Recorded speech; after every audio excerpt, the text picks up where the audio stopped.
പ്രിയപ്പെട്ട കുഞ്ഞുങ്ങളെ, എൻ്റെ മലയാളം ചാനലിലേക്ക് എല്ലാവർക്കും സ്വാഗതം. ഇന്ന് നമ്മൾ പഠിക്കാൻ പോകുന്നത് കേരള പാഠാവലിയിലെ 3-ാമത്തെ യൂണിറ്റായ നടന്നു നടന്ന് പിന്നെ പറന്നു പറന്ന് എന്നതിലെ 2-ാമത്തെ പാഠമായ ഉയരങ്ങളിലേക്കൊരു യാത്രയാണ്. കഴിഞ്ഞ പാഠത്തിൽ ഇടുക്കി ഡാം സന്ദർശിച്ചപ്പോഴുണ്ടായ അനുഭവമാണ് നമ്മൾ പഠിച്ചത്. ഈ പാഠവും ഒരു യാത്രാ വിവരണമാണ്. ഒരച്ഛൻ മകനയക്കുന്ന കത്തിൻ്റെ രീതിയിലാണ് ഇത് എഴുതിയിരിക്കുന്നത്.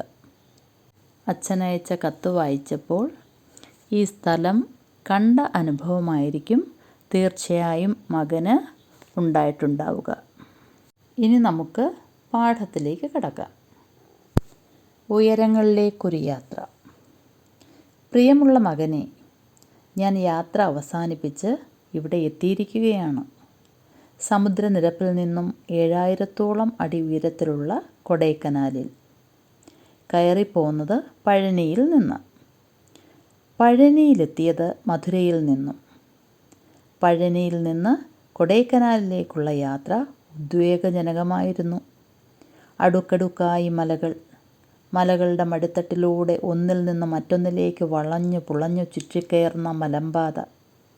മലമ്പാതകൾക്ക് തൊട്ടു താഴെ ചെങ്കുത്തായ താഴ്വാരങ്ങളും കൊല്ലികളും.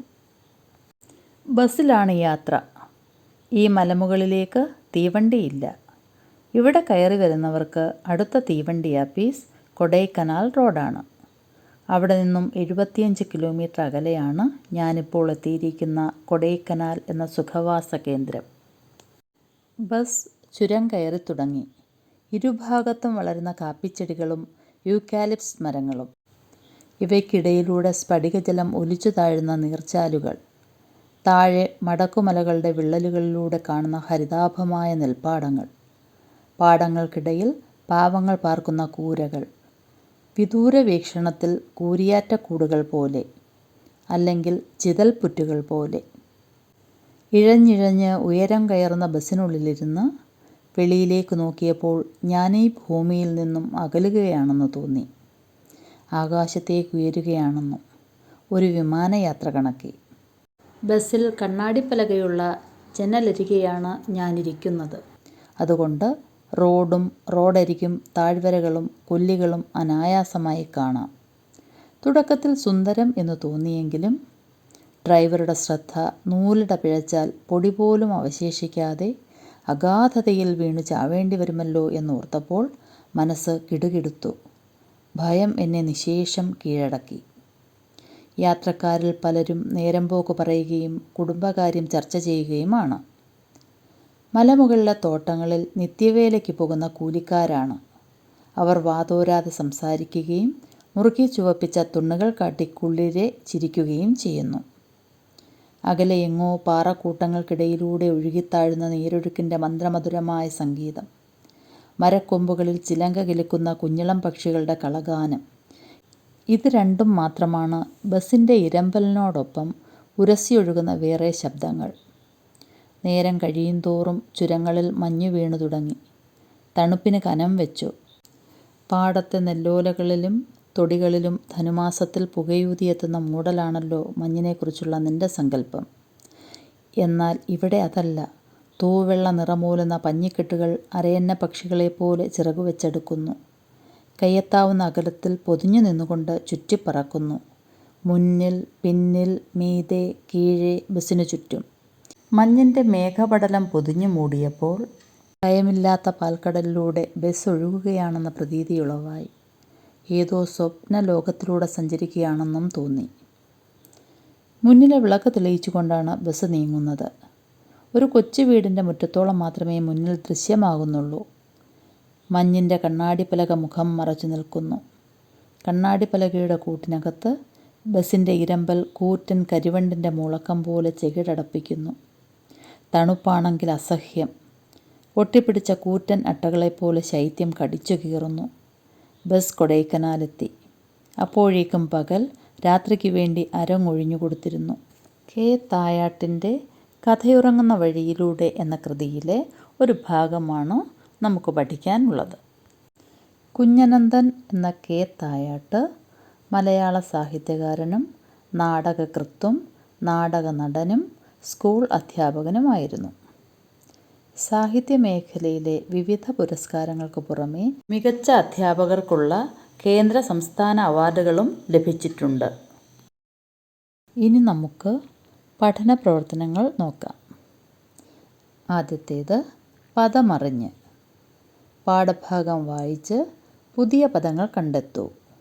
നിഘണ്ടു നോക്കി അർത്ഥം മനസ്സിലാക്കി കുറിക്കുമല്ലോ. പദങ്ങളുടെ അർത്ഥം നോക്കാം. ഉദ്വേഗജനകം, ഭയവും ആകാംക്ഷയും ജനിപ്പിക്കുന്നത്. ചെങ്കുത്തായ, കുത്തനെയുള്ള. കൊല്ലി, മലയിടുക്ക്. ഹരിതാഭം, പച്ചപ്പിൻ്റെ ഭംഗിയുള്ള. വിദൂര വീക്ഷണം, അകലേക്കുള്ള നോട്ടം. അനായാസം, ആയാസം കൂടാതെ, അതായത് പ്രയാസം കൂടാതെ. നൂലിട, നൂൽ കടക്കാവുന്ന വിടവ്, വളരെ ചെറിയ വിടവ്. അഗാധത, ആഴം. നിശേഷം, ബാക്കി വയ്ക്കാതെ. നിത്യവേല, ദിവസവും ചെയ്യുന്ന ജോലി. തൊണ്ണ്, മോണ. മന്ത്രം, പതിഞ്ഞത്. പടലം, കൂട്ടം. പ്രതീതി, തോന്നൽ. അടുത്ത പ്രവർത്തനം വാക്കിൽ തെളിയും ചിത്രങ്ങൾ എന്നതാണ്. മലയാളത്തിൻ്റെ പ്രശസ്ത സഞ്ചാര സാഹിത്യകാരൻ എസ്.കെ. പൊറ്റക്കാട്ട് നൈൽ നദിയിലൂടെ സഞ്ചരിക്കുമ്പോൾ കണ്ട ചില കാഴ്ചകളെ ഇങ്ങനെയാണ് ആവിഷ്കരിച്ചത്.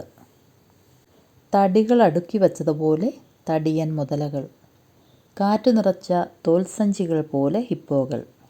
ഈ പാഠഭാഗത്തിലും ഇത്തരം വാക്യങ്ങളുണ്ട്. അവ കണ്ടെത്തി എഴുതൂ.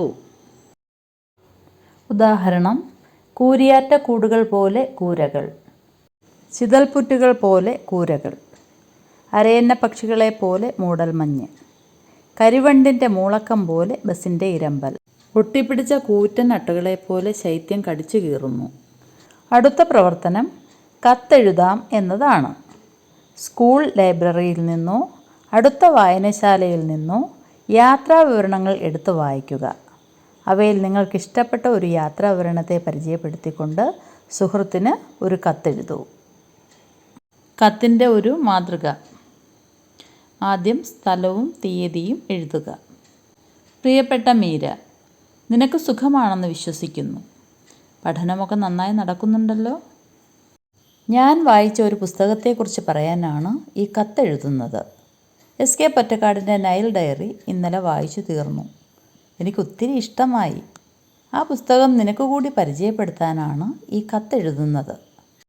1949 എസ്.കെ. പൊറ്റക്കാട് നടത്തിയ ആഫ്രിക്കൻ യാത്രയെ അടിസ്ഥാനമാക്കിയുള്ള സഞ്ചാര സാഹിത്യ കൃതിയാണത്. ഡയറി കുറിപ്പിൻ്റെ രൂപത്തിലാണ് എഴുതിയിരിക്കുന്നത്. അവിടുത്തെ ജനങ്ങളുടെ ജീവിത രീതിയും സംസ്കാരവും കാലാവസ്ഥയും പ്രകൃതി ദൃശ്യങ്ങളും എല്ലാം നേരിട്ട് കാണുന്ന ഒരനുഭവമാണ് എനിക്ക് ലഭിച്ചത്. നീ വായിച്ചിട്ട് അഭിപ്രായം പറയണേ. സ്നേഹത്തോടെ, റിയ. അടുത്ത പ്രവർത്തനം ഒരുമിച്ച് പാടാം എന്നതാണ്. തീവണ്ടിപ്പാട്ട്. കുതിച്ചു പായും തീവണ്ടി കിതച്ചു നിന്നൊരു കൊടി കണ്ട്, പിടിച്ചു കയറി ഞാനും പല പല മുറികളിലൊന്നിൽ രസമുണ്ട്. ഇടയ്ക്ക് ചൂളം വിളിയുണ്ട്, പിടച്ചിലുള്ളിൽ പലതുണ്ട്. വലിച്ചു മണ്ടണ വണ്ടിക്കാരനെ കാണാനുള്ളിൽ കൊതിയുണ്ട്. ഒരു കൂട്ടുകാരൻ്റെ ആദ്യ തീവണ്ടി യാത്രയെക്കുറിച്ചാണ് ഈ പാട്ട്. നിങ്ങൾ നടത്തിയ തീവണ്ടി, ബസ്, വിമാനയാത്രകളിൽ, ജലയാത്രയുമാവാം, കണ്ട കാഴ്ചകൾ ചിത്രമായോ കവിതയായോ വർണ്ണനയായോ ആവിഷ്കരിക്കൂ. ഇതുപോലെ നിങ്ങൾ നടത്തിയ ഏതെങ്കിലും ഒരു യാത്രയെക്കുറിച്ച് ഒരു കവിത എഴുതുകയോ ഒരു വർണ്ണന തയ്യാറാക്കുകയോ ഒരു ചിത്രം വരയ്ക്കുകയോ ചെയ്യുക.